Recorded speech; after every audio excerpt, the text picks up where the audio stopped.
Welcome to Module 2, which is forecasting of the production and service system planning part 1. Okay, so in this lecture, we are going to talk about the next forecasting technique, which is a linear trend line if we have a time series data. Okay, so this linear trend line is nothing but also known as a simple linear regression. But generally, when we are talking about the regression, we are going to talk about with respect to cause and effect analysis perspective. So, but the linear trend line also you can call it as a simple linear regression. So this linear trend line or a simple linear regression can be applied when we have a time series data and when we have a linear trend in the data, that in that particular case we can apply this linear trend, or you can say a simple linear regression, to forecast the demand or a sales. So the simple linear regression or a linear trend line is basically equal to what? That is y is equal to a plus bx, where y is basically indicating the dependent variable. Okay, so that is basically we are predicting the demand or the sales. So that is that particular variable which we would like to predict or forecast, whereas x in this case is purely going to represent the time because we are basically predicting based on the time series data, whereas a, it is known as the intercept. Okay, whereas b is going to indicate the slope, right? So that it mean if we have a positive slope, it is indicating as the time is moving 1 unit ahead. So our sale or the demand or the dependent variable is going to be increased this much time. Okay. If it is in a negative form, then our demand or a sale or a dependent variable is going to be decreased this much of the time. Now the question is how we can find out A and B. So the formula for A is that is y bar minus bx bar, whereas B can be calculated with the help of this formula. Then the question is where these formulas come from. As we know that whenever we are going to predict, okay, so that means we are saying if this is the actual data, then y hat is going to represent the forecasted value, right? If this is the actual value and this is a forecasted value, so the difference between these two number is known as error, which is known as a forecast error. So our ultimate goal is going to minimize this forecast error. Okay, so we need to find out such a and such b that this forecast error should be minimum. So the linear trend method says if you are going to calculate with the help of A with the help of this particular formula, B with the help of this particular formula, then you would be able to get the minimum error. Okay. Now the question is how can we find out these formulas? So for that we are basically applying the method of least square method. Okay, which is saying minimize the sum of squared of differences, or you can say minimize the sum of squared of errors. Okay, either you can call it as differences or errors. So differences between the actual value minus the forecasted value. Okay, so we are saying actual value minus forecasted value square and sum, that is the sum of square of error, and we would like to minimize this one. So now in place of y hat, which is a forecasted value, we can write down minus the actual linear trend line, which is b naught, or you can write down a, or instead of b1 you can write down b. Okay, so it's up to you whatever the notation you would like to use. So xi and then square. Now, in order to find out the value of A, we can apply the theory of the calculus. That is basically we are going to apply the differentiation. And if because this is an unconstrained optimization problem, okay, so how we can solve it, because this is continuous with respect to A and B. Okay, and now because we would like to minimize the error, so we would like to prove this function is convex on the value of a and b. So how we can do that? In order to find out the convexity, so we are going to differentiate this function with respect to beta naught or B naught. Okay, so over here, I am representing instead of P naught beta naught and beta 1. Okay. So first we are going to differentiate this function with respect to beta naught. So once we're differentiating with respect to beta naught, we are getting, so the power is going to be downside, then the entire function, and then the differentiation, because we are doing the partial differentiation. So this is going to be -1. So the first order derivative is equal to this one. We are putting it equal to 0, and then once again we are going to differentiate against the second parameter, which is beta 1. So we are going to get this particular equation. Okay, so the next thing is, we are going to simplify these equations. So this -2 is going to be 0, this -2 is going to be 0. So if I am simplifying this equation, I will get this equation. If I am simplifying this equation, I will get this equation. Okay, but before moving to find out the value of beta naught or beta 1, let's see whether this function is convex or not. So how we can do that? We are going to once again take the second order derivative with respect to beta naught. Okay, and if I'm going to take the second order derivative with respect to beta naught, so this is going to be 0, this is going to be 0, this is, we are getting -1, so this is less than 0.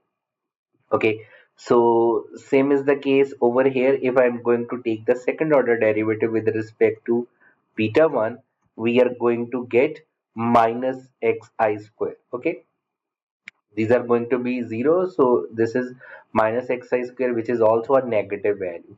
So we know that if the second order derivative is a negative, so we can say that on the values of beta naught or beta 1, which we are going to get with the help of the equations which we have get from the first order derivative, so our function is going to be minimum. Okay, now we are going to find out the values of beta naught or beta 1, or you can say A or B.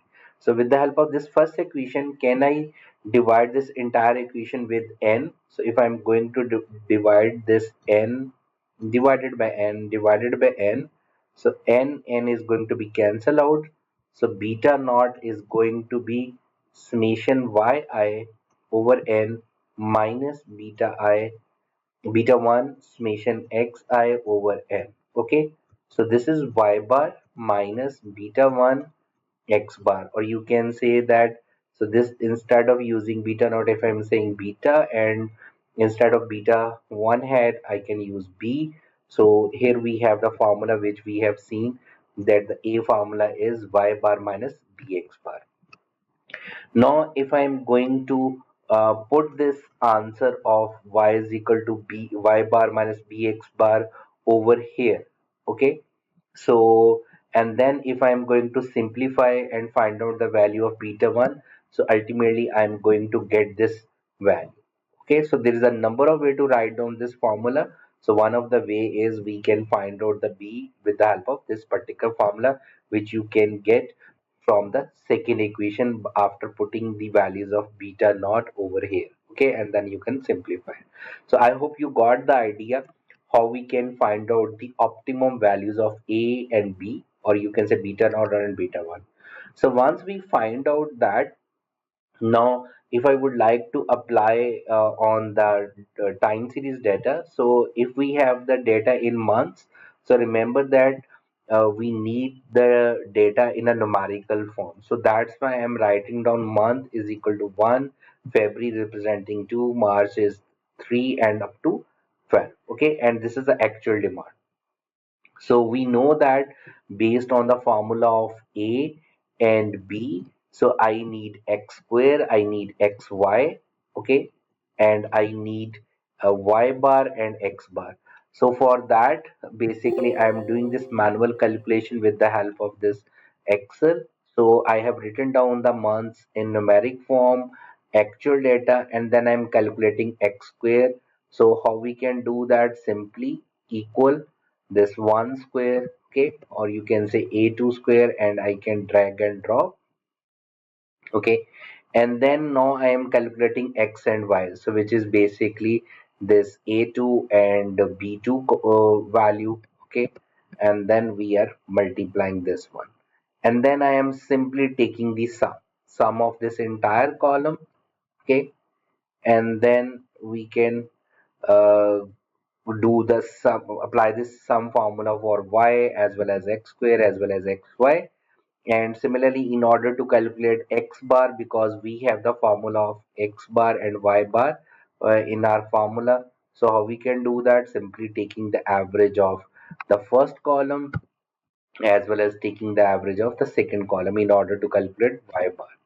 Now, in order to calculate the value of a, which is the intercept value, okay, which is y bar minus bx bar. So I am saying that equal. So this is y bar, okay, which is b in the cell of b15 minus I'm going to store the value of b in b18 multiplied by the x bar. Okay, so that means in order to calculate the value of a, we need first b. So let's apply the b formula first. So the formula of b is going to be, that is this one, summation xy. So we have summation xy, that is over here, minus this is n is representing the number of data points, that is 12, multiply by we have x bar and y bar. So then we are saying multiply by x bar and y bar, divided by we have the value of summation x square. So this is the summation of x square minus n is basically the number of data point, which is 12. Okay, and then we are saying that uh, the square of x bar square. So this is a, which is x bar square. Okay, so we are getting the value of b. So once we get, we can also get the value of a. So once we have get the value of a and b, now we can apply in order to predict basically the forecast. So what is the formula? That is b17, which is I have done the absolute cell, which is 39.44 plus this 7.23 multiplied by a 2, which is basically the first value of the time, that is 1. Okay, so once we have applied this formula, so drag and drop, and then we know how to calculate error. So this is simply actual value minus forecasted value. Okay, and then we can drag and drop, and then absolute error, how we can do that? We can apply the formula of abs, which is absolute. Okay, we can do the drag and drop error square, that is basically simply taking the square of this error. Okay, and we can drag and drop, and then we can calculate the absolute percentage error. So how we can do that? Simply take the absolute error divided by the actual value. So this is not right, this is the actual value. Okay, not g2 but this one, the actual value. Okay, so we are going to drag and drop, right? So this is basically the absolute error. The formula is the absolute error divided by the actual value. Okay, so once we get this absolute error, we get this error square, we get this absolute percentage error. Now we can calculate mean absolute deviation, or you can say call it as mean absolute error. How we can do that? That is simply the taking the average of these values, that is the absolute error. Similarly, mean square error, that is the average of error square. Similarly, mean of mean square error, that is the average of this one. So we can get these measure of accuracies. Okay. So this thing we can also do in Excel instead of manually doing this calculation. Okay, to calculate the value of A and B after applying these formulas, we can do this directly in Excel. So in Excel, there is a two-way to do that. So number one is, in order to calculate the value of A, we can directly apply the formula of A, which is in Excel we have the intercept, and then the first we are going to give the values of actual data, that is the demand, and then we are going to give this vector of the time. Okay, so once we have given that, we are would be able to get the values of a, and in order to get the slope, so we have the formula of slope, then the actual value, and then give the time, so we can get the slope value. Okay, and the rest of the things are the same. So now we are basically using the case study data which we were using in our earlier forecasting method. And now if I would like to predict, so the next value for the January is going to be 116, and you can continue. Okay, so just drag and drop and you would be able to get as far as you would like to predict. But if I am going to predict one period ahead, that is going to be 116 according to the time series, this linear trend line. Okay, so this is a one way. Another way is you can apply the linear regression technique available in basically Excel. How you can do that? You can go to data and then click on this data analysis. If you do not find this data analysis over here, so you can go to file, options, and then add-ins. In add-ins, go to Excel add-ins, go, and then make sure you have this analysis tool pack. Click OK, press OK. Once you have done this one, in the data tab you can click over data analysis, and then you would be able to find out this regression. Press OK. So in a Y, we are going to indicate the dependent, basically the actual demand values, and in X's we are going to give the time data. Okay, so remember only 24, because the actual values we have till up to 24. Okay, now we are going to click on the output range, which means whether you would like to get the results on a new worksheet or in this particular worksheet. So this is, I'm saying, let me click any empty cell over here, press OK. So we are getting this value. So now you can see that over here we have the coefficients. Okay, so this is basically the intercept value, which is A, and this is value the B. Okay, so you can also see over here A is 70.67, which we were getting 70.67. Okay, if I am taking 70.67, and this is B is 1.82, so this is B 1.82. Okay, so it's up to you, whatever the method you would like. Either you can compute A over this way, A and B, or either you can use the regression. So over here basically we were applying this using this formula, and we are saying that we are obviously we are going to get the same values as we were getting over here. So I hope you got the idea. So thank you so much. See you in the next video.